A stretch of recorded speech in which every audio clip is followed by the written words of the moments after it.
Kivuka kyantimanti Afelika dyampa di finamene tungwa Kabu dia bakeluba Uluzorora batanda wapungutuleno Makanda mava musa mafutuka yotama Osaweni na ninga masina makikulu Kongoja pa kongoja futuka kongo Uluzorora batanda wapungutuleno Makanda mava musa mafutuka yotama Osaweni na ninga masina makikulu Kongoja pa kongoja futuka kongo Afrika ya Afrika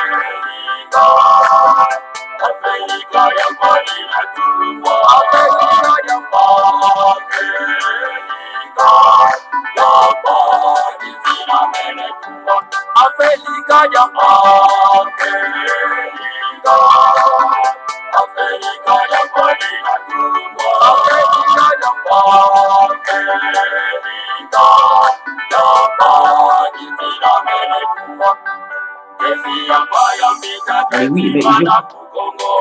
Ipanza kya Kongo yekivuka kya Ntimanti Defi ya paya mbita ketinwa na kukongo Kongo ya bakongo ya futuka Kongo Defi ya paya mbita ketinwa na kukongo Ipanza kya Kongo yekivuka kya Ntimanti Defi ya paya mbita ketinwa na kukongo Kongo ya bakongo ya futuka Kongo Afrika ya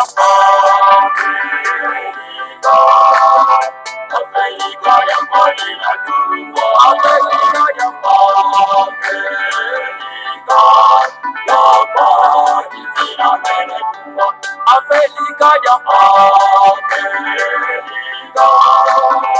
Afrika ya Malina tumbo Afrika ya Afrika Ya Palestina mene tumbo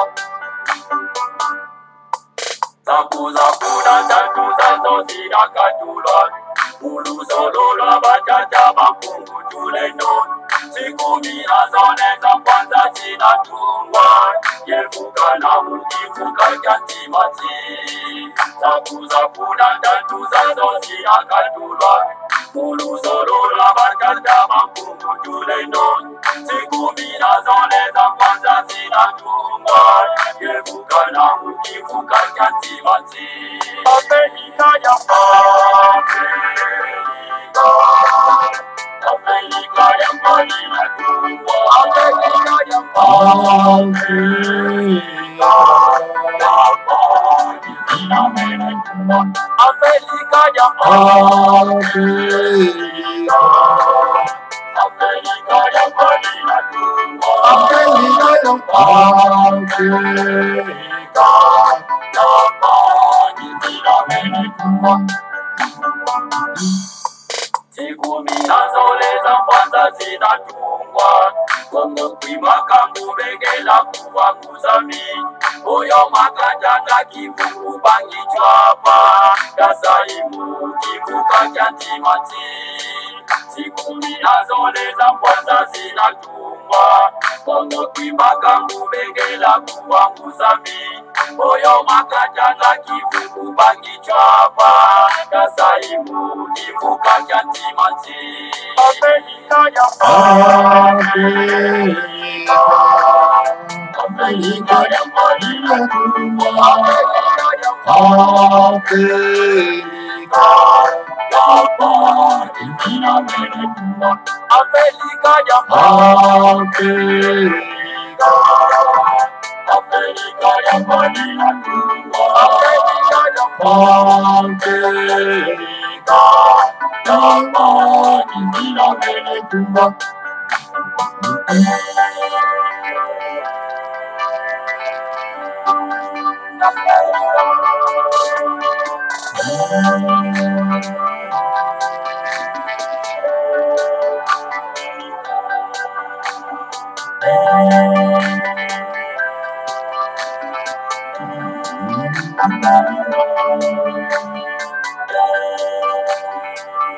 Voilà, maman, batata bandeko balande ya Congo bololo kachopa ekotungama lisusu lolenge ya ekipata bama batata bandeko balande ya Congo bololo wana ezali solo pena tuka maloba ya le grand maître ne Nsemi le prophète ya R diverso bama batata bandeko pendant que bama batata bandeko en tout cas ba nègre bazana kati ya Congo baza kokumisaka ba prophète o bazangi tina bazanga mutuna makolo ya mindele bama batata bandeko pourtant bazali na un grand prophète de tous les temps et azako lakisa soro pena en tout cas bokasite nguya ya tatanzamba pour mutolendo na kati na République démocratique du Congo oyo tokobenga yango lobi République fédérale du Congo bama tata bande ko balandi ya Congo bololo donc lelo tozali ya soro pena en tout cas mokolo moi misato ya mposo mokolo moi misato ya sanza mibale mo boya koto mibale na tuku mibale na moko tokomi bongo na ngonga ya zomi na mibale na miniti zomi na moko bama batata bandeko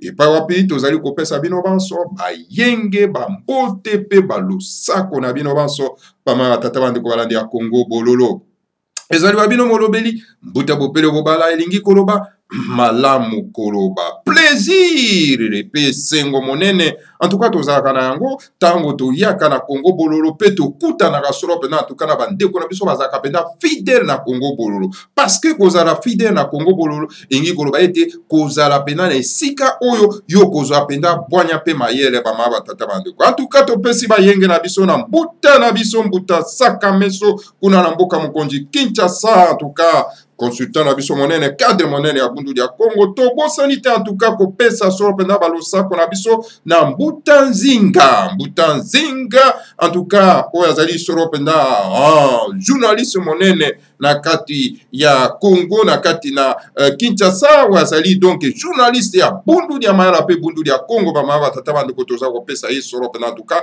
bayenge balosako to bosanité en tout cas kopesa solo pena en tout cas ba mbote pe balosako na biso bayenge na biso solo pena en tout cas na mbuta na biso mbuta mambote kuna na palais royal bama tata bandeko alors donc voilà topesi bino banso solo pena en tout cas bayenge topesi bayenge na biso solo pe mbote balosako na biso solo pena en tout cas na bama tata bandeko na ba combattant yo surtout ba mikengi oyo en tout cas baza déterminé balobi te tozali déterminé ya kokangola Congo en tout cas tozo kopesa bino ngoya pe topesi bino solo pena en tout cas bayenge na bino mama batata bandeko en tout cas topesi bambote pe balosako na biso solo pena en tout cas na diaspora nyonso ya bana somi ya mboka Congo et po wapi bino bobelemi boyika piko parce que to compte la prophétie à les grands en tout cas les grands maîtres Seigneur Kimbango bama batata bandeko alandi ya Congo bolo koyika piko pe kozala molende kozala pikiliki na bopikiliki nyonso bama batata bandeko balandi ya Congo bololo en tout cas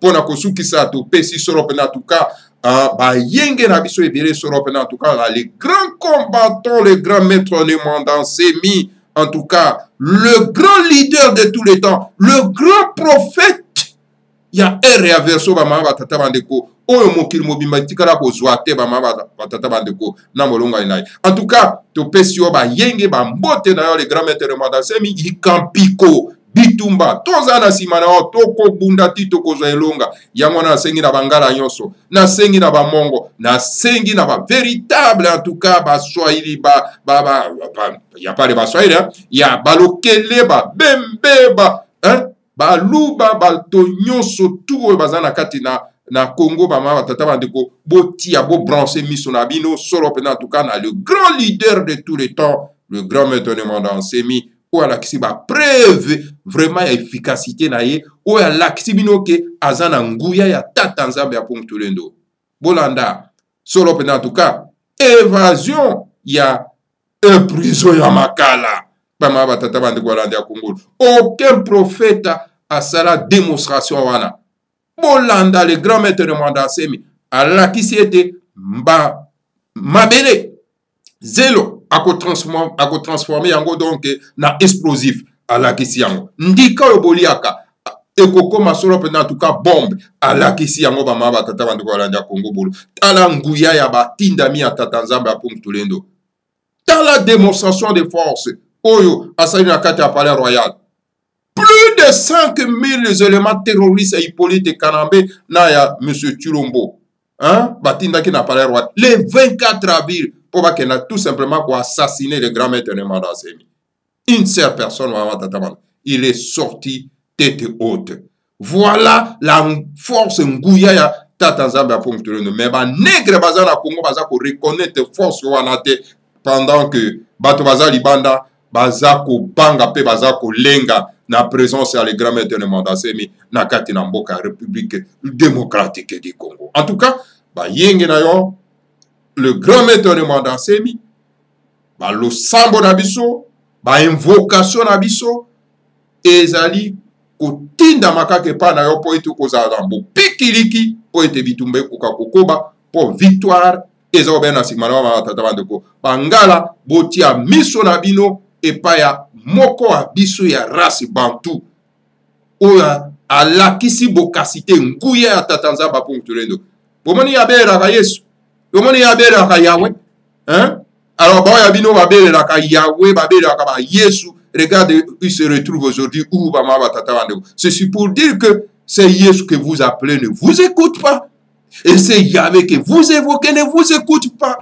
Donc c'est une distraction. Belela ne manda Congo.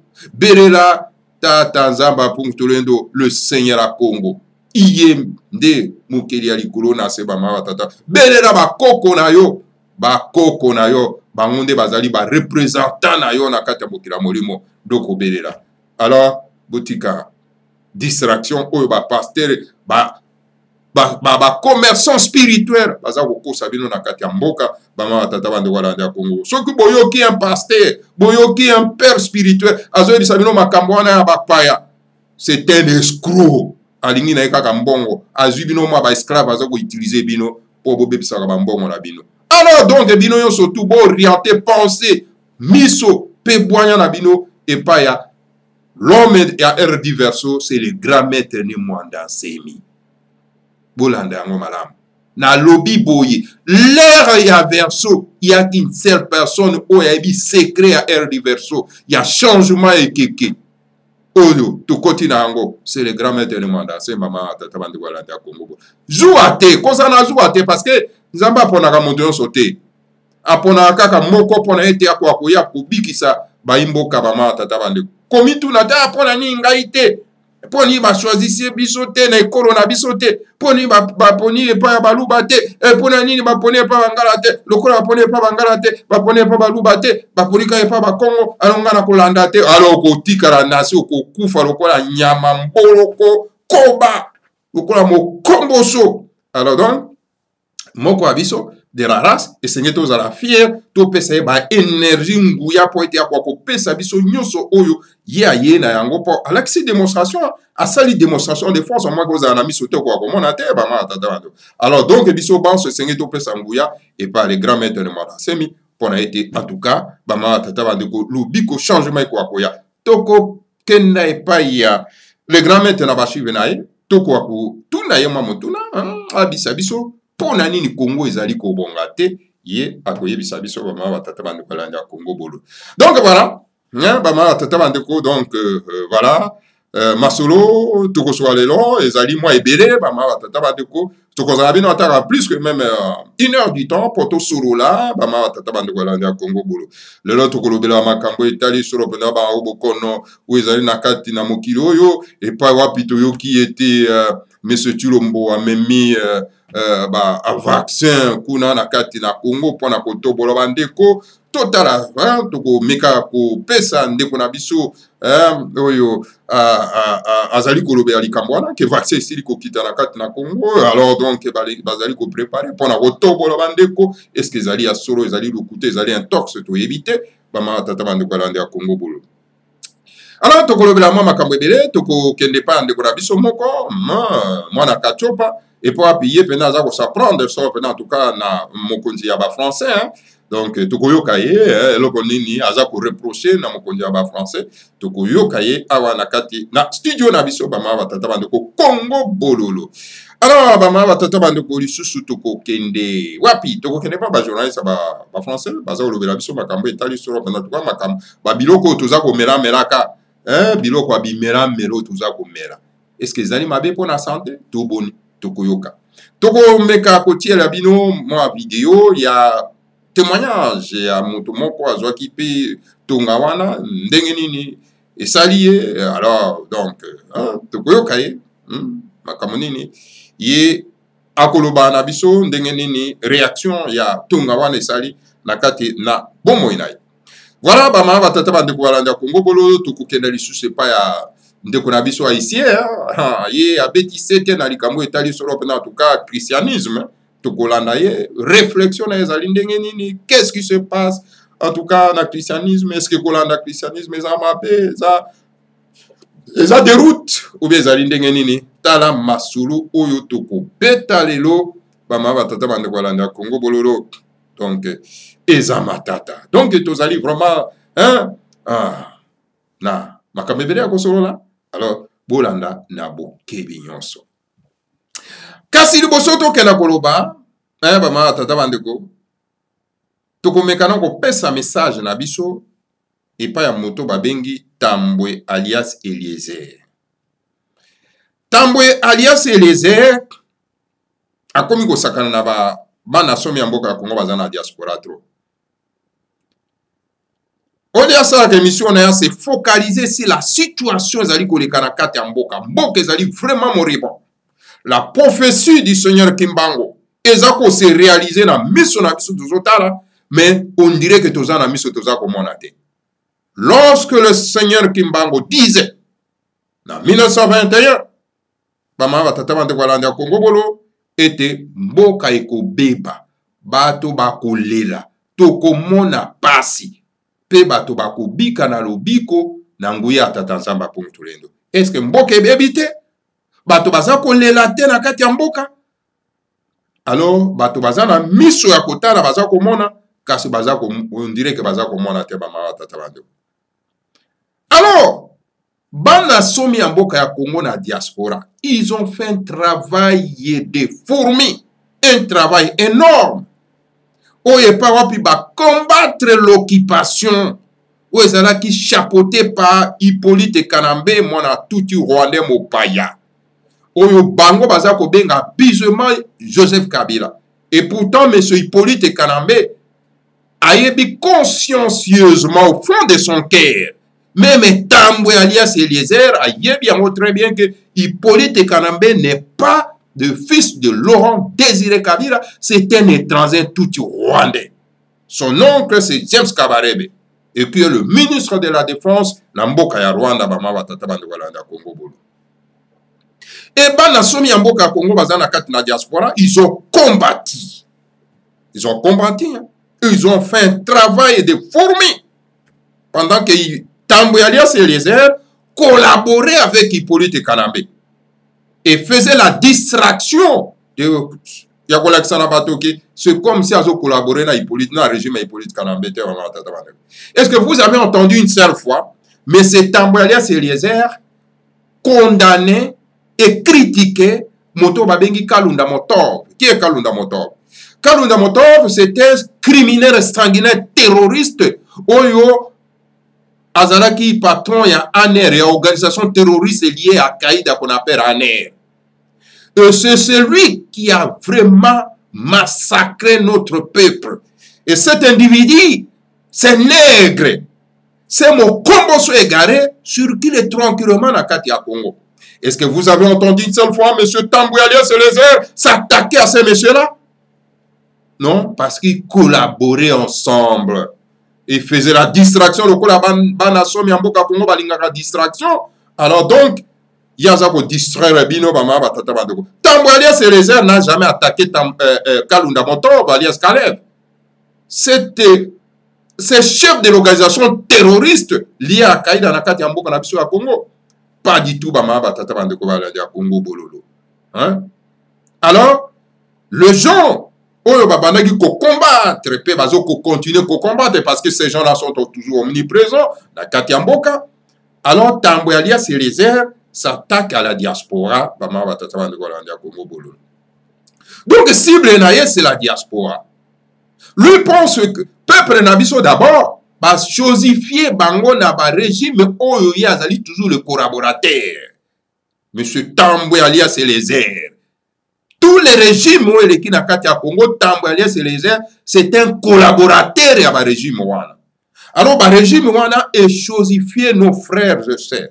Ba pauvrir bango, ba komisi bango ba crocharder bango. Alors ba ma tata bande kolanda Congo bolulu, lorsque un peuple est crochardé, alors on attend wana ba bourreau na ye, ba go banda siko ko kumisa ba bourreau na bango ma tata bande kolanda Congo bolulu. Alors donc tamboye Alliance Réserve, azo okene ko lokota kama ba bilokos ya kokene ko pesa bango. Alors donc notre peuple est crochardé, aza na soin mon côté, il faut qu'azwa akumisa moto ya ndenge wana oyo a collaborer na ba régime oyo komisi bango na niveau wana ba ma tata bande.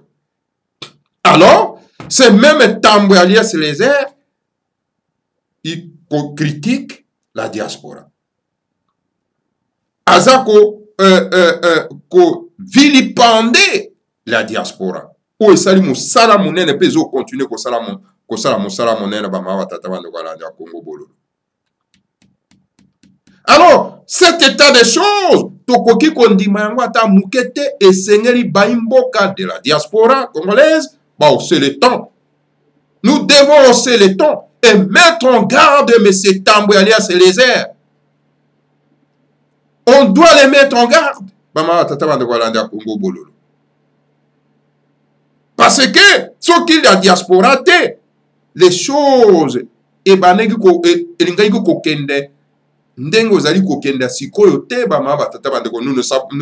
ne disons pas que la chose s'améliore. La chose ne s'améliore pas. Tous ça sont bourbés toujours, mais et prendre une autre direction. C'est grâce la diaspora, na musala diaspora sali, so diaspora la ki pongi nde makambo ezokenda mwa lolenge yake et même abiso na combat la libération te ba mawa tata bande kolanda ko. Alors Tamboye Alliance Réserve doit dire respect na diaspora wana la diaspora congolaise. Il faut appeler ça bango respect. Il faut appeler ça bango botosi. Alors yoko yana mbunduka na yo musala ko s'attaquer na diaspora. Oh non, moto songolo pa. Alors, bapesa kayembongo. Pour ya ko finga, ko baboy. Qu'est-ce que c'est ces histoires-là? Tout ça là pour la koluka ko diaboliser donc la diaspora. Non, écoutez. Ce n'est pas tout le monde qui perçoit mon solo yaba ba okipo na kati ya mboka.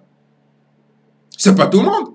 Ce qui diaspora za koloba, c'est parce que diaspora congolaise, bien sûr, c'est parce que la chose ne marche pas au pays. Ce qui m'a kameza ko tambola malam. Ce qui la classe politique n'était pas médiocre. Ce qui la classe politique était une classe politique oyo ezali na ba valeur morale et spirituelle. Oyo ezali donc un esprit patriotique et nationaliste pur et dur et que va prendre les choses en main. Alors donc, mutumonga ko s'attaquer na cette classe politique azate. Tala mboka lokola Tchétchénie, que Tchétchénie ezalaki dévastée par des guerres. Mais kenda kota la Tchétchénie lelo, kenda na Grozny, où ezali capitale ya Tchétchénie. Tala président na bango ndenge améliorer les conditions de vie ya peuple na bango. Kenda kota na ndenge Grozny ekomi lelo ezongi na état normal. Mais qu'est-ce qu'il y a dans le sous-sol, il y a Tchétchénie?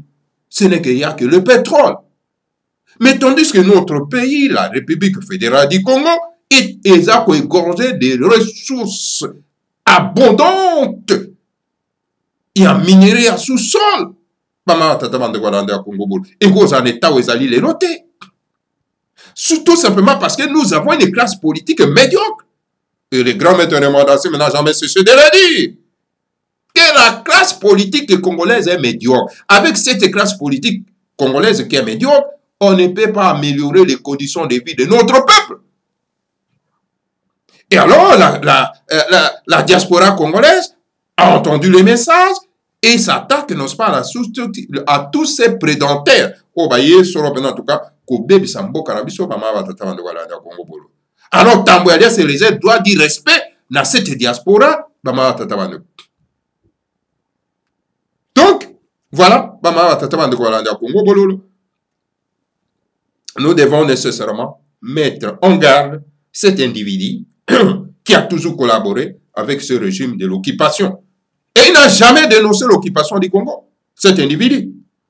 Malheur que na bande konabiso baza na diaspora, baza ko pesa ye ba éloge, baza ko kumisa ye na ba éloge wana, yaza ko outrepasser pour na kosala nini ko attaquer la diaspora ba mama tata bande ko la Congo bolo. Et d'ailleurs ceux qui lui donnent des loges, ils ont battu mon corps, donc ce que talibien mitou ils ont un problème. Parce qu'un homme vraiment qui a la vision, qui voit l'avenir de son pays, jamais il ne peut pas rester là pour avoir quelqu'un qui est au Congo. Donc voilà, Mboka marchait à cause de la classe politique médiocre. Et ça m'a. Hein? Et ça m'a. Mboka bazu en otage na bapaya. Tambwe Mwamba, hein, alias Alexis, c'est un étranger, hein? C'est un tout Rwandais. Et voilà, bah tiens la carte ya Mukonzi Asena. Mais quel est ce pays comme ça là? Roubé ou un Rwandais, bah tiens ministre de la décentralisation. Pour la carte Takabamboka, la carte on a 26 provinces. Un étranger qui vient découper votre pays. Tambwe alias Eliezer, il est là, hein? Il n'a jamais dénoncé donc la nationalité. Il y a Roubewa. Il n'a jamais dit ça. Mais lui s'attaque aux Congolais. Nous devons chercher l'origine de cet individu. Hein? Nous devons chercher l'origine de cet individu qui s'attaque aux Congolais de souche. Mais les étrangers, ils n'attaquent pas les étrangers. Barubewa, Barugabo, Batambo Mwamba, alias Alexis, Francine Muyuma, Nakati Yasena, Kengo Adondo, qui est un tout polonais, Hippolyte Kanambe, Jeannette Kanambe, ils n'attaquent jamais ces gens-là. Tambwe alias Eliezer. Posez-lui la question, pourquoi vous n'attaquez pas ces étrangers? Tango Fort, un tout Ougandais, Ndekoya Museveni. Qu'est-ce qu'il fait chez nous? Alors quand les Congolais se lèvent comme un seul homme pour attaquer ces individus-là, oh, bah, il faut coloniser pour montrer au monde que la race bantou est une race inférieure, donc elle est capable de konzabo kana bangote. Non, non, bah tata bandiko parler Congo bololo. Donc nous devons mettre en garde M. Tambwe alias Eliezer. Nous devons le mettre en garde. Toyebi, manœuvre, hein? Bah, démarche, n'a so, on est un individu, non, je ne suis pas dans les histoires de tribus. Parce que ce sont les Congolais qui ont créé les tribus. Les tribus, ce sont les Congolais qui ont créé ça. Les tribus ont été créées par les seigneurs à Congo, par Tata Nzamba Pum Tolendo. Yemota créé qui va tribu. Et nous devons être fiers de nos tribus. Chacun appartient à une tribu. Dans le cas du Congo, chacun appartient à une tribu. Et chacun doit valoriser sa tribu. Yoko ya empêcher bato baza fier na tribu na bangote. Qui es-tu? Qui es-tu? Bato ba ka soni ya kozana appartenance na ba tribu na bango. Moi je suis Ngombe, je suis fier Ngombe monsieur Tambwe alias Eliezer. Moi je ne sais pas de quelle tribu que tu viens monsieur. Tout étranger aya kana mayar mabe ko décourager bande ko mususu po baza fier na ba tribu na bangote po ba régner parce qu'ils savent très bien que il n'a aucune tribu na kati ya mboka mata. Exhorte à mes frères congolais, il faut être fier de vos tribus. Car le Congo est composé par des tribus. Qui dit tribus? Ce sont des foyers nationaux. Ce sont des nations naturelles. Alors vous abandonnez vos tribus pour obtenir que nous sommes des Congolais. Les Congolais, le Congo ce n'est pas une nation, c'est une multitude de nations. Vous comprenez? Le Luba c'est une nation Luba. Vous comprenez? Vous trouvez la nation Congo, la nation Ngala. Hein? Donc l'appartenance d'une tribu, c'est une valeur unique. Alors si Tambwe vient avec ce petit malin pour que à décourager Bino, pour la fierté ou l'appartenance dans la tribu Bino, il se trompe lui-même. Il se trompe. Alors nous allons toujours l'attaquer. Nous allons penser tous à l'offensive, passer à l'offensive. Et lui mettre KO debout. Donc on mettrait KO debout. Toi, Tambwe alias Eliezer. Alias Eliezer. D'ailleurs, chez nous, le nom Eliezer n'existait pas. C'est quoi ça, Eliezer? Chez nous, il n'y a pas de nom Eliezer. Nous avons été occupés par des Belges. Il n'y a aucun Belge qui s'appelait Eliezer. Hein? Où est-ce que tu as ramassé ces noms-là? Hein? Vous êtes un esclave? Tu es un esclave! Tu n'es pas fier de toi-même, de t'appeler avec ton nom, de ta famille. Hein? Tu t'appelles avec un nom étranger. Malheur à toi. Donc, voilà le message que je voudrais donc, non pas m'adresser à ce pauvre garçon qu'on appelle Tambwe, alias Eliezer. Voilà, tout le qui sera en tout cas, na deuxième point d'abisso, Congo Bololo. Tout sur la nano, Nikambo Italie sera pendant Congo Bololo. Nikambo ya. Ya bokono ye na kati na mboka na mokili.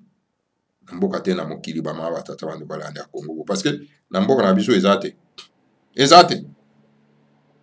Ezate. Alors pourquoi chercher à mentir ba ma tata bande balanda Congo bolo. Donc inde kona biso aza koloba lobi ke non vaccin comme na kati ya Congo. Et comme déjà na kati ya Congo. To mekana nuko yoka endano message nini aza ko pesa biso na likambo etali so pena tuka ke vaccin comme na Congo siko po ba to bola ma mikomboso ou bien ba imboka. Alors to mekana nuko yoka ye to balancer na no biso ndeko na biso balancer na no biso moi élément wana to ka soki ezali asolo ndeko na biso moi c'est mekana ko yebisa biso soki message nini alingi vraiment porter biso na connaissance na mokolo molero si likambo etali solo pena tuka vaccin olobi bon ni babeta biso ba vaccin ba pesi Félix condition balobi na ye soki oboyi ba vaccin wana betama na peuple te communauté internationale ba ko reconnaître ye te comme président bana ya Congo bolamuka oyo ko makamusi sezo ye la biso bolamuka bana ya Congo boningana ba vaccin se koti oyo to peselaka to loboyaka non au vaccin au Congo mais lelo oyo Félix Tshisekedi andimi ba beta biso ba vaccin pona kaka ba reconnaître aza président bandeko na ngai bolamuka boza message o bo partager tina ba province boningana boza la vigilant matono mingi en tout cas ndeko na biso ya moi salobi toza la vigilant na likambo etali solo bena tuka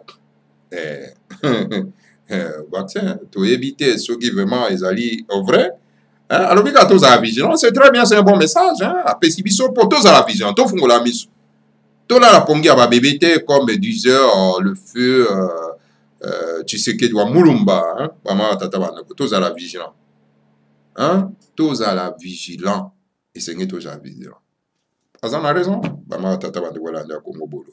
Mais c'est quoi vaccin yango izo sala bato nini est-ce que bato mususu basi bazui bon sikoyo soki bato mususu basi bazui mais sikoyo izo sala penda bato nini ba ma tata bando to zanano mondelo moko ye azwaki yango azaki bénévole akena igozo yango sikoyo message nini yaza ko pesa na isika wana est-ce que vraiment eloko yango izo sala bato ndenge nini monsieur dis-nous un peu qu'est-ce qui se passe avec ces vaccins. Ouais, salut les amis, j'étais faire le vaccin pour le Covid. Regardez comment je suis devenu. Je suis gonflé de partout. Je comprends pas. On m'a eu. Les gars, ne le faites pas ce vaccin. Là, ne le faites jamais. Regardez comment je suis. Bon. Bonne année, hein. Donc, moi, Isra Mouké, il y a des quoi, on a appelé ce message. Il y a mon délo, on a appelé ce message. Alors, vite, il y a beaucoup de choses à côté. Mais c'est quoi, on dit que moi, si il y a ça, que non. Ah, et c'est qui tikuna na kati ya mboka ya Congo. Alors, c'est quoi, et kiti na kati ya mboka ya Congo, pour bapesa yango na ba nani? Na ba mikombo so, ou bien vraiment na bato ba mama tata bande wana. Eloko ezo sala bato malamu te. Ba mama tata bande wana. Alors donc voilà. Esengeli to fungola miso. Ere verso eza solo pendant tout cas ba mama tata bande wana ya Congo bolo na ba surprise mingi. Yango le grand maître Rwanda Semi. Alinga ko teni conférence na Université de Kinshasa et pas ba étudiant. Pour prévenir les dangers, il y a un verso. De façon que tout se préparer davantage. Mais ba bini, ba occupant, il y a un peu qu'on a vu ça, ba empêcher ya kenda ko sa la conférence wana. Na ba kolabo ba somba na somme ya mboka Kongo ba koma ba kolabo ba mende. Ne? Ba les autres ba makila avimbisi mabumu na komela makila ba na somme ya mboka Kongo a vampire. Ba ma tata wande kwa na Kongo ba empêcher les grands maîtres de Mandase makina ko sa la conférence wana pour te prévenir biso les dangers où ezali koya. Il y a area verso bama tata bande kolanda Congo bolo. Bon. Et voilà, si vous toujours bandengeni yako kimera te bama tata bande kolanda Congo bolo. À cause ya ba vampire wana oyo bazana kati ya mboka ya Congo. Alors, bama tata bande kotoke nano epa ya ndeko na biso moko alinga pesa pe message. Anga pesa message. Et le nini oyo Macron alobi na ba africain basali nini? Ba africain basali nini? Bazana mabele na bango. Siko ye epesi ekanda tokena na epa na to kana makamoni ni ya lingena aloba. Alors mon frère, qu'est-ce que vous reprochez à monsieur Macron? Quel est le message? Qu'est-ce que vous voulez dire? Quel est votre message exactement? Mais oui, mais je voudrais dire ceci, hein. Le président ou Macron, là, qui dit que le peuple africain ne viendra plus en Europe s'il refuse de se faire vacciner. Mais il n'est pas le président du monde. Okay. Il est le président de la France. Ça veut dire que la France, il doit donner des ordres, il doit donner des ordres à la France. Il ne donnera pas des ordres aux pays africains. Nous sommes des pays indépendants, nous sommes libres. On ne peut pas accepter la prise des vaccins dans un continent où nous n'avons pas de corona. Donc, il ne faut pas qu'ils nous obligent. Il ne faut pas qu'on nous oblige à se faire vacciner alors que nous n'avons pas la maladie chez nous. Là où il y a plus de morts, il y a des 1000, les 2000, les 3000 personnes qui meurent par jour, vous n'obligez pas le vaccin et vous vous réveillez d'un matin et vous croyez que l'Africain c'est un cobaye que vous allez exploiter comme ça. Alors ça ne passera plus. Nous ne sommes plus les hommes de 1800 qu'ils ont maltraités pendant la traite négrière. Et donc tout ça, aujourd'hui, nous sommes prêts à faire face avec la France. Il ne faudrait pas qu'ils croient qu'ils sont plus forts que nous. Non, ce n'est pas ça. Quand l'Allemagne a fait la guerre contre la France, nul n'était l'assaut et comment on appelle ça, l'intervention des Africains, des tirailleurs africains que vous connaissez dans l'histoire. La France serait où aujourd'hui? Donc il ne faudrait pas qu'ils nous prennent pour leurs enfants. Il ne faudrait pas qu'ils nous obligent des choses. Nous sommes des citoyens, nous sommes des peuples. Donc, inutile de nous obliger à un vaccin qu'on n'a pas besoin. Et venir en Europe, ce n'est pas le paradis. Et s'ils pensent que nous pouvons rester chez nous et ne plus venir en Europe si on n'a pas fait le vaccin, mais tant mieux, on n'a pas besoin de venir en Europe. Si nous venons en Europe parce que simplement, ils pillent nos ressources, ils pillent nos richesses ici en Afrique. Mais car nous, on n'a pas besoin de s'installer chez eux. Hein. Ils savent bien qu'en France, c'est de la merde, il n'y a rien du tout. L'Afrique est beaucoup plus paisible à vivre que l'Europe, ça ils le savent. Et pourquoi ils veulent nous obliger ça? Et leur corona et leur vaccin, ils n'ont qu'à garder ça chez eux là-bas en France. Nous, on n'a rien à cirer avec ça. Si vous dites de ne plus mettre pied là-bas, que eux aussi ne viennent pas chez nous pour chercher nos richesses. Que chacun reste dans son continent, que chacun reste dans son pays. S'ils veulent rapatrier les Africains qui sont en Europe, rapatriez-les. Et nous aussi, on va rapatrier tous les Blancs qui sont ici en Afrique, qui vont rentrer chez eux. C'est la terre de Dieu. Dieu nous a donné la terre, il nous a donné à chacun un site. Maintenant, si on se comporte mal entre nous et que les rapports ne vont plus bien, mais que chacun se retrouve dans son coin, là où Dieu lui avait donné, il avait créé, il était né. Donc, inutile d'intimider les gens et tout ça. Macron se prend pour qui? De qui se prend-il? Un petit comme ça de rien du tout, il pense que leur truc de nouvel ordre mondial nous avons rentré dans ça. On ne rentre pas dans ce jeu-là. L'Afrique, ce sont des terres saintes et nous demeurerons, nous avons le respect de Dieu, nous avons le respect de la planète parce qu'en tout ça, il y a un Dieu qui est en haut. Donc le reste là, non, on ne rentre pas. Votre ordre mondial, allez-y faire ça avec les Américains et tout ça. Laissez l'Afrique tranquille. Et nous sommes prêts à vous affronter, peu importe ce qui peut y arriver. Et nous sommes là sur le sol français, si vous voulez encaisser des dégâts, mais vous allez les encaisser. En tout cas, Matondo Mingi, Bama Batata Bande Kolandi d'éducation, il y a des conabisons, donc il est vraiment en colère, Bama Tata Bande négocier sont des gens, Oyo, Télémi pour défendre Sorop en tout cas, Bana Kachopa, Bama Tata Bande Kolandi à Congo Bolo. Donc voilà les gens on a vraiment besoin, Bama Tata Bande Kolandi à Congo Bolo. Donc Oyo, Bazako Téléma pour Bundela Sorop en tout cas. Mabele na biso bama tata so biso mo to temite pona obunda bana ba obundela solo pe na biso na place na biso. Voilà, information mo so nga pesa bino likambo etali bimela mela ba masango yo ya sukali yo ezali na ba canette, il faut faire beaucoup plus attention bama tata bandeko natira no moi extrait moko et ya ba journaliste français démontrer en gros que non bimela wana ils ont rendre bato mabe masanga wa sikre za kwa masanga o babenga soda masanga moko ya sucre za malamu te pour la santé, mais toyo kanano ndeni nezali malamu te pour la santé toyo kanano bango ndenge baza ko décortiquer yango ndenge nini baza ko laksa ndenge nini ezali mabe pour la santé. Toyo kanano na bokebi nyonso. Et voilà qui va probablement vous inciter à regarder à 2 fois ce que vous buvez. On savait déjà que le soda n'était pas bon pour notre santé, mais une étude de l'INSERM vient préciser les choses. Une canette par jour, c'est déjà trop. Mélanie Gomez, vous êtes la spécialiste santé d'Europe 1.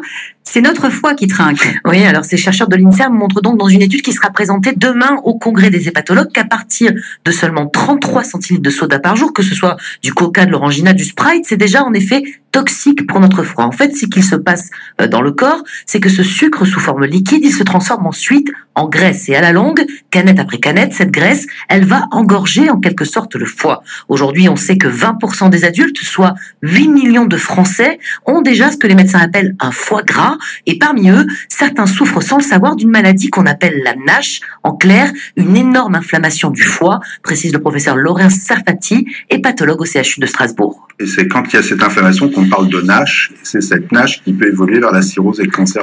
Le message, c'est que même sans boire d'alcool, on peut avoir une cirrhose sans le savoir, parce que les patients sont asymptomatiques. Et cette cirrhose peut se compliquer et ça peut être une indication parfois même à la greffe. Notre message, je vous dis, c'est de perdre du poids, suivre un régime et bien sûr stopper complètement la consommation de soda.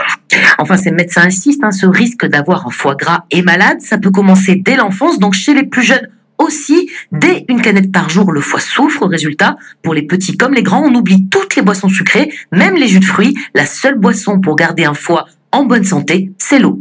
Merci Mélanie Gomez, spécialiste santé d'Europe 1. Voilà, bama tata bande kolanda Congo Bolo, il faut que melaka mai mingi botika ko pesa ka bana ba sukali, ba masanga sukali, ba nini tout ça là, ba canette tout ça là, en tout cas, ils ont rendre sur en tout cas nos enfants vraiment santé mobulu bama tata bande kolanda Congo Bolo. Donc voilà un peu wana to kokaki sur en tout cas ko la ki sabino sur en tout cas makambo itali sur en tout cas santé. Alors toko kenanano vraiment na lombango et pas les grands maintenant mandation. Parce que mboke za kotambola malamu te. Pourquoi mboke zo tambola bien te? Pona nini Congo za kotambola malamu te? Et qu'est-ce qu'il faut faire pour que Congo ekoka kotambola malamu. Alors donc sans plus tarder, le grand maître de Mandasem apesa nano biso pona nini Congo ezali kotambola te. Po etambola, qu'est-ce qu'il faut faire? Toyo kanano le grand maître de Mandasem. Donc réponse naye na mutuna wana. RDC ezali kobongate parce que c'est un amalgame de plusieurs peuples. Bakongo peuple mosusu, Baluba peuple mosusu, Bangala peuple, Baluba langue mosusu, mentalité mosusu. C'est pourquoi ça ne se développe pas. Mais nous allons nous poser la question de savoir pourquoi le Congo belge était prospère.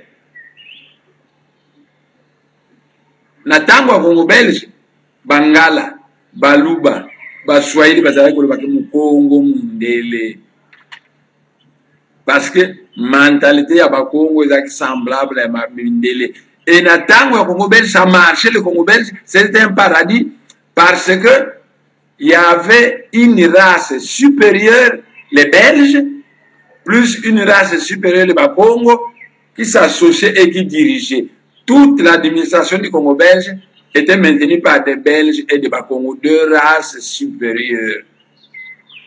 Tandis que les Bangala, les Belges disaient que ce sont des brutes qui sont tout bons pour brutaliser les indigènes du Congo belge. On doit les mettre dans l'armée. Donc l'administration, c'était les Belges et les Bakongo. Les finances, c'était les Belges et les Bakongo. La médecine, c'était les Belges et les Bakongo. Mais l'armée, c'était les Bangala. Aujourd'hui, indépendance, pour cochonner les Congo belges, les Belges vont changer la Bango. Balongoli Kassavou pour un bon gestionnaire, va remplacer Mobutu un Mungala voleur. Et Mobutu Mokonzi, à quel stade devant peuple na yalbi atako ba yibaka kasi yiba moke. Mais moke c'est combien par rapport à quoi? Parce que 1 million ils ont moke par rapport à 1 milliard. Atako ba yibaka kasi yiba moke. Mokonzi mobimba qui ne sent pas la gravité, mais la mentalité ya bangala ko yiba ils ont rien. Par conséquent on le Atako bayiba kasi yiba moke. Dans le royaume du Congo, l'empire du Congo, soko yibi ba enterré au vivant na marché. Mais kuna e pas bangala soko yibi elombe. Bazo kumsa yo. Différence de mentalité. Ba belge, tango bazako dirige mboko, ils considèrent le Congo belge comme leur propriété privée. Et alors ils voulaient que ça marche bien. Alors l'administration, ba Congo, na ba belge. Force publique, Bangala. Donc, comme indépendant, administration, ils ont Kassauba, le moins on a Kassauba, puis on a Mobutu Mongala. Et Mobutu a un stade à l'objet attaque au Bayiba, Kayiba, Moke. Mais il y a l'objet que Moke par rapport à combien? Parce que 1 million de dollars, ils allaient Moke par rapport à 1 milliard de dollars. Mais ce qu'on dit 1 million, c'est beaucoup d'argent. Donc, c'est vague. Atako wa yibaka. Iba moke. Donc, chef a fait ordre au yiba. Mais ils ont moke. C'est très grave. Aux hommes, on a différence de mentalité. Bakongo, bazana mentalité. Bakongo, ils disent, qui ame, ils voient. Qui est au kavwako. Ça veut dire, le mien, c'est ma propriété, mais le nôtre n'est pas ma propriété. Aux hommes, on a différence de mentalité. Au yibi, et ba bangala, bazoku, misayo, et l'ombe. Et pas Bakongo, on te dit que Kiame, il voit, Kieto, Kavwaku. Le mien, c'est ma propriété, mais le nôtre n'est pas ma propriété propre.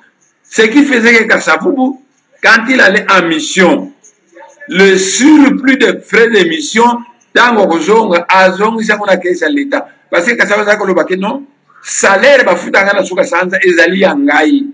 Mais bon, la mission va passer parce qu'il y a Addis Abeba.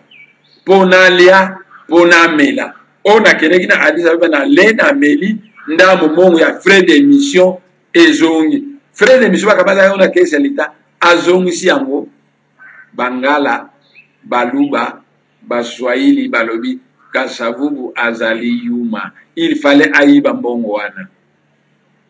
Kassavubu azali yuma.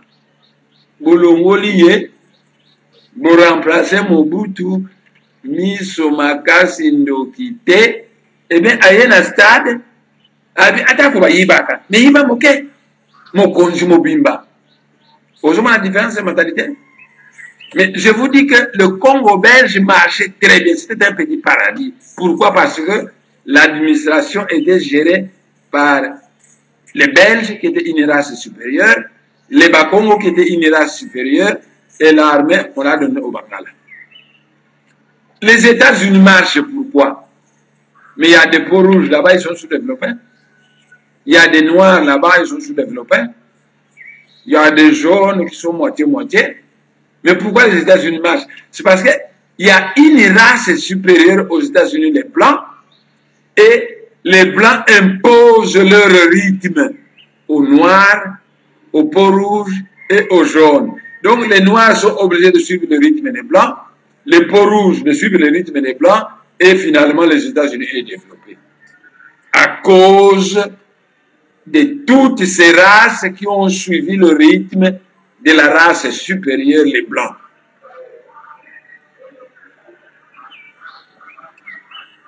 Bande Konangaï, nazali kuyebisa bino que soki bolobi que na RDC tokamata mentalité ya bakongo ya bon gestionnaire et doté de valeurs spirituelles et morales to imposer ngona makasi na batu nyonso crise kusela nango mboka ya kobonga nango soko bozwi mokonzi moko mukongo a imposer bino na dictature na ye mentalité ya bakongo peut gérer mboka en fonction de mentalité supérieure à bakongo. Les Bakongos sont un peuple supérieur. Crise na RDC aussi là. Mboka eko bonga ndenge za ko bonga na période coloniale. Soko bakamati un Mukongo qui a une grande fermeté, tout la némoitation c'est Mukongo.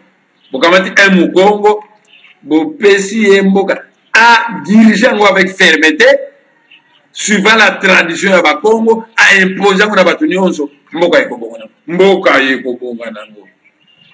Donc les Belges savent ce qu'il faut faire pour mettre fin à la crise au Congo.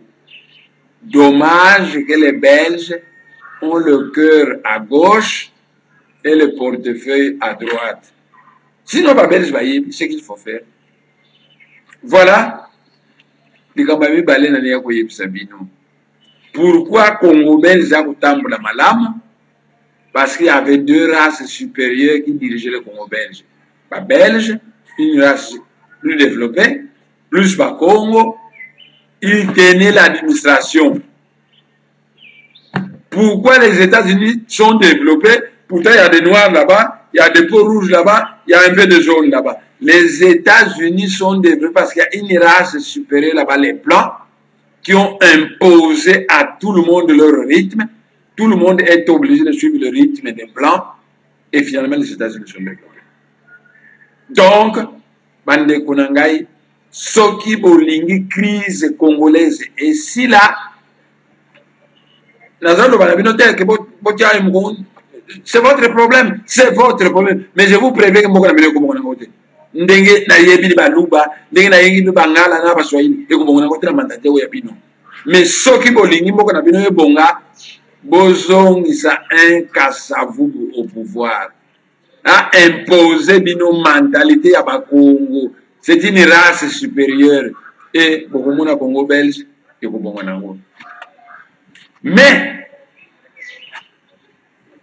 toko imposer mu Congo te, mais toko comparer makamwele kanaba étoile mususu. Dans certaines étoiles, quand il y a trois races qui habitent une étoile, chaque race a son roi. Dans certaines étoiles, chaque race a son roi. Et leur planète est dirigée par ces trois rois. Ils forment un présidium formé de trois rois. C'est eux qui dirigent, basent une décision ensemble. Et chaque roi a dicté à mon peuple naïf. Donc, ce que vous pouvez faire vous devez éviter pour le moment d'avoir un président unique en RDC. Évitez un président unique. Dans le président Kabila, vous avez un président unique à Baswahili. Mais vous avez un président unique à Bakongo. Il y a un sakanate. Kolongo la Bakongo na misala. Basale gouvernement 48 Bakongo basalite. Évitez d'avoir un président unique. Le 1 plus 4, c'est une demi-vérité. Bon, ça en sorte que Bakongo bazana président na bango, Baluba président na bango, Bangala président na bango, Baswahili président na bango. Et ces 4 présidents vont former un présidium. Bakosala bango 4 villas somptueux, comme les maisons blanches dans la cité du fleuve. C'est là qu'ils vont vivre et ils vont commander la RDC. Mais 4 présidents, pas un seul, s'il vous plaît, pas un seul. Bokotia nani Muluba, tribaliste. Bokotia nani Muswahili, trop tribaliste. Bokotia nani Mungala, trop léger. Bokotia nani Mukongo, mais bino boboyi ba Congo. Beaucoup misaka Lumumba, beaucoup misaka boboyi ba Congo. Alors dans le bina bino boyi, bopona 4 présidents, Bakongo na président na bango, Baluba na président na bango, Baswahili na président, Bangala na président. Et ces 4 présidents vont former un présidium de la Confédération congolaise. Pour diriger, ils vont chaque fois être ensemble, décider na mutu atindiango epai na ye. Ce que vous savez, le présidium ndenge wana, c'est un peu comme le 1 plus 4, mais 1T, ça ne sert à rien. Vous ne devez pas avoir un président unique, simplement un présidium. Il y a 4 grandes communautés, chaque communauté aura un président et tous ces présidents travaillent ensemble. Il y a des étoiles qui fonctionnent comme ça. Alors, bino, mosana bino ko kopé makambo ya poto, bo ana Allemagne bazana président ko Allemagne, bino bozaba Allemagne. L'Allemagne, c'est un peuple qui a une même mentalité, qui parle une seule langue, qui a une seule culture. Ce n'est pas le cas de la RDC. C'est un amalgame de tribus aux mentalités diverses. Alors, Baluba, bazali trop tribaliste, Baswahili, bazali trop tribaliste, Bakongo, bazali mieux. Bota la gestion à Kasabubu, Naya Mobutu, Naya Baswahili, ezali différent. Bangala, Balandi, Bakongo, Bangala, bazali tribaliste makasité. Donc, les Baluba très tribalistes, les Baswahili très tribalistes, Bakongo, bazakaba tribaliste, c'était, et Bangala, Balandi, Bakongo. Mais Tolobi Boye, le coup la Boboya Bakongo, parce que la Belge va l'accepter donc Boya Bakongo. Tolobi te pour imposer un président Mukongo, mais Bossa la Boye. Bakongo na président na Bango, Bangala pe bazu président, Baluba président, Baswahili président et Bossali présidium. Ces 4 présidents seront les membres du présidium qui dirige la République démocratique du Congo. Ça s'est fait dans certaines étoiles, ça marche. Et qu'on peut marcher par Nabino, et qu'on peut sauvegarder l'unité Nabino. Parce que nous avons qu'on y a pour la Bakongo et Belé, Bakongo Bakomi na Posa Balo, on a Bango na RDC. Matondo mingi bama batata bande Kolanda Congo Bololo, donc voilà la vérité crue bama batata bande ko voir les messages oyo ceux qui vraiment ba politiciens bazana kati ya Congo ba Kolanda pe vraiment ba tosi pe ba saleli yango tale pa pi to ko sauver donc la République. Mais ceux qui te l'ont dit, bah, conseil à sagité, bah, ma batata bande ko tale pa wapi lobby après lobby to kole la solo pena tout cas na monoko ya mboka. Voilà to kole la monoko ya mboka ma batata bande ko. Donc il est temps il y a Kolanda conseil à sage, bah, ma batata bande ko. Dans tout pays en tout cas, il y a toujours des sages, des gens qui voient beaucoup plus loin et qui donnent les messages, qui donnent des sages conseils enfin que bah imboka ba koka solo pena tout cas ko lata yango pe ba koka solo en tout cas, que ça est là pour aider tout quoi, pour sauver la République.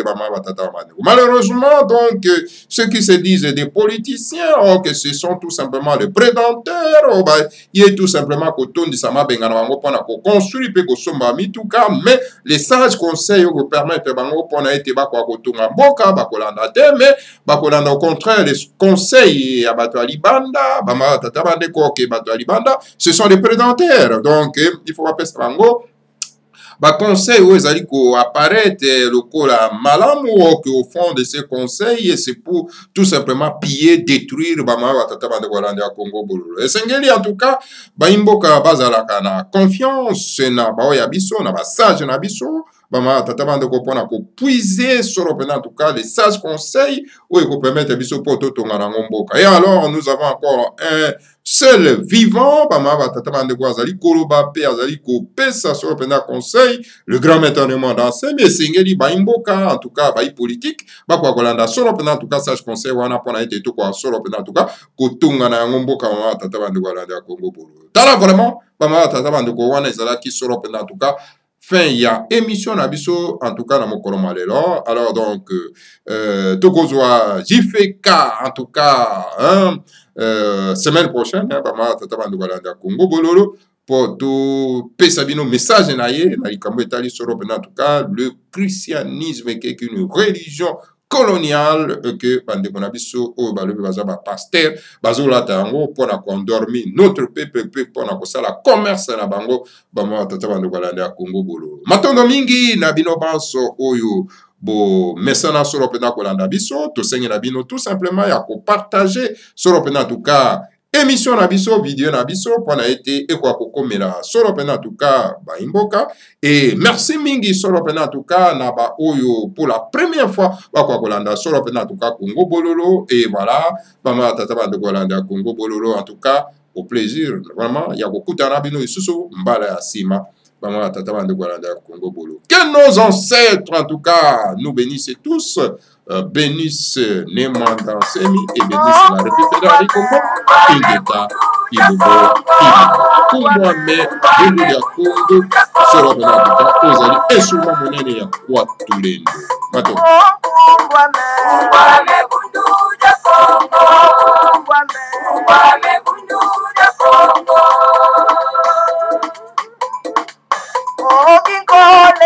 Kole kukongo ya mwenika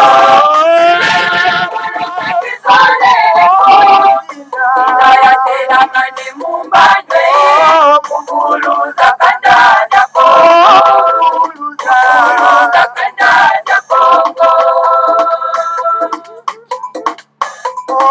Vita Kongo ya mwenika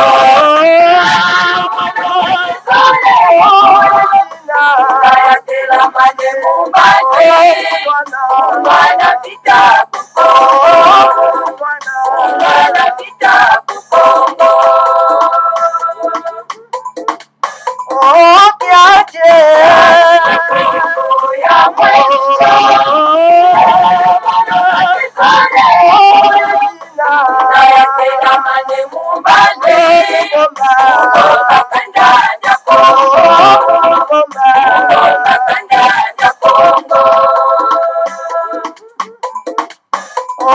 Tombe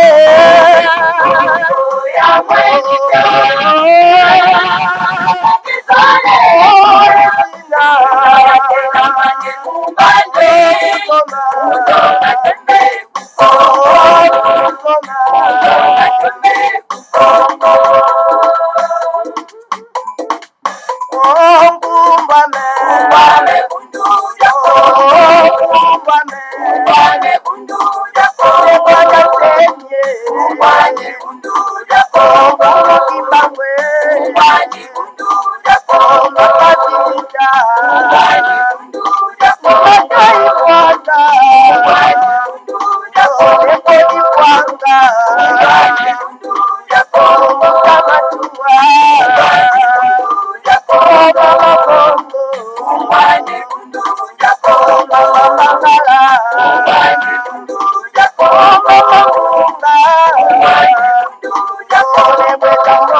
Congo,